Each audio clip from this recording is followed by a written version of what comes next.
बहुत समय पूर्वर कथा। गोटे सुंदर जंगल रे एक अहंकारी शुआ रहुला।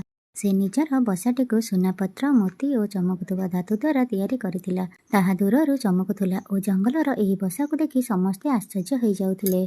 से निकटरे एक परिश्रमी बाई चढ़ई रहुला। से सुखिला डाल और पत्र द्वारा एक साधा किंतु मजबूत बसा तैयारी करथिला। से शांत नम्र और बहुत परिश्रमी थिला। गोटे दिन शुआ बाई चढ़ई को नीचा देखैबाकू जाई कहिला, तुमर एही भंगा घर को देखि लाज लागुनी? मोर घर देख सुनार, मु एठारे राजा भली बसुची। भाई चढ़ई हसिकरी कहिला, घर बड़ किंबा मूल्यवान हेबा दरकार नुह, से घर मजबूत और सुरक्षित हेबा दरकार। अचानक एक राति भयंकर झड़ आसिला। तीव्र पवन और मुसलधार वर्षारे समस्त जंगल कंपी उठिला। शुआर चमकुवा सुना बसाटी भांगीगला।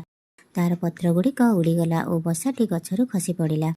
शुआ वर्षारे भिजी जाइथिला, थरुथिला और कांदुथिला। से समय बाई चढ़ई आसिला और कहिला, आस, मो बसाटी छोट किंतु सुरक्षित अछि, मु तुमको रहिबाकू जागा देई पारिबी।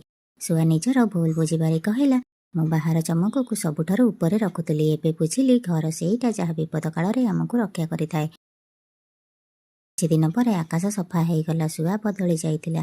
ସେ ଭାଇ ଚଢ଼େଇକୁ କହିଲା, ମୁଁ ଏବେ ପରିଶ୍ରମ କରି ଏକ ସାଧା କିନ୍ତୁ ମଜବୁତ ବସା ତିଆରି କରିବି।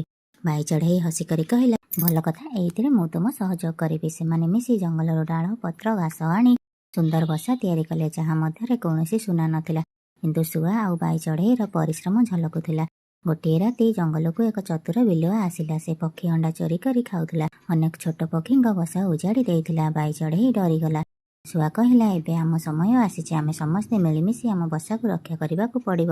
ସେ ଜଙ୍ଗଲର ସମସ୍ତ ପକ୍ଷୀଙ୍କୁ ଡାକିଲା। ଏକ ଚତୁର ପେଚା ବୁଦ୍ଧି ଦେଲା। ତା ପରଦିନ ରାତିରେ ବିଲୁଆ ଆସିଲା। ହେଲେ ଏବେ ସମସ୍ତେ ପ୍ରସ୍ତୁତ। ପେଚା ଉପରୁ ଚିଁ ଚିଁ କଲା। ଭାଇ ଚଢ଼େଇ ଓ ଶୁଆ ଚିତ୍କାର କଲେ ଓ କାଉମାନେ ବିଲୁଆ ଉପରେ ଝାମ୍ପି ପଡ଼ିଲେ। ବିଲୁଆ ଡରିଯାଇ ପଳାଇଗଲା, ପୁଣି କେବେ ଆସିଲା ନାହିଁ। ଏବେ ଶୁଆ ସେ ଜଙ୍ଗଲର ସବୁଠାରୁ ପ୍ରିୟ ଓ ବୁଦ୍ଧିମାନ ପକ୍ଷୀ। ସେ ଭାଇ ଚଢ଼େଇକୁ କହିଲା, ଯଦି ତୁମେ ମୋତେ ସାହାଯ୍ୟ କରିନଥାନ୍ତ, ତେବେ ମୁଁ ଆଜି ଯାଏଁ ଗର୍ବରେ ଅନ୍ଧ ଥାନ୍ତି। ଭାଇ ଚଢ଼େଇ କହିଲା, ଜ୍ଞାନ ଓ ସ୍ନେହ ଦ୍ୱାରା କେହି ମଧ୍ୟ ବଦଳିପାରେ। ଶୁଆ ଆକାଶକୁ ଦେଖି ବିଚାର କରୁଥିଲା, ଆମେ ଯଦି ଏକତା ରଖିପାରୁଛୁ, ତେବେ ଆମ ନିଜ ପିଲାମାନଙ୍କୁ କାହିଁକି ଶିଖାଇ ପାରିବା ନାହିଁ? ସେମାନେ ଯେମିତି ମୋ ଭଳି ଅହଙ୍କାରୀ ନ ହେବେ। ତା ପରଦିନ ସକାଳେ ଶୁଆ ଭାଇ ଚଢ଼େଇ ଓ ପେଚାକୁ ଏ ବିଷୟରେ ଜଣାଇଲା। ଶୁଆ କହିଲା, ଚାଲ ଆମେ ଗୋଟିଏ ବିଦ୍ୟାଳୟ ଖୋଲିବା, ଯେଉଁଠି ସବୁ ପଶୁ ପକ୍ଷୀଙ୍କ ପିଲାମାନେ ପାଠ ପଢ଼ିପାରିବେ। ସମସ୍ତେ ଏକ ହୋଇ ଏ ଜଙ୍ଗଲରେ ଜ୍ଞାନ ଶିଖିପାରିବେ।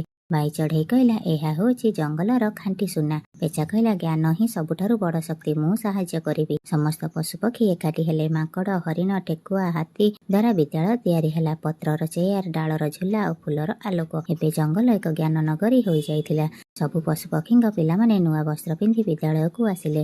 ଭାଇ ଚଢ଼େଇ ଓ ଶୁଆ ତାଙ୍କୁ ଫୁଲମାଳ ଦେଇ ଅଭିନନ୍ଦନ କଲେ। ପେଚା ପ୍ରଥମେ ଶ୍ରେଣୀରେ କହିଲା, ଆଜିଠାରୁ ତୁମେ ସମସ୍ତେ ମିଳିମିଶି ରହିବ। ବର୍ଣ୍ଣ, ଜାତି କିମ୍ବା ଧ୍ୱନିର କିଛି ମାନେ ନାହିଁ। ମୁଖ୍ୟ ହେଉଛି ତମ ହୃଦୟ ଓ ଶିଖିବାର ଇଚ୍ଛା।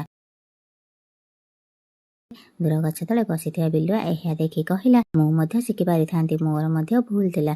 ପେଚା ତା ପାଖକୁ ଗଲା। ଶିଖିବା ପାଇଁ ଏବେ ବି ବିଳମ୍ବ ହେଇନି। ବିଲୁଆର ଆଖିରେ ଲୁହ ଆସିଗଲା। ଏବେ ବିଦ୍ୟାଳୟ ସଫା କରେ, ପିଲାମାନଙ୍କୁ ପୁସ୍ତକ ଓ ଫଳ ଦିଏ। ଗୋଟିଏ ଦିନ ଛୋଟ ଠେକୁଆଟି ପଡ଼ିଗଲା। ବିଲୁଆ ତାକୁ ଉଠାଇ ଜଳ ଦେଲା।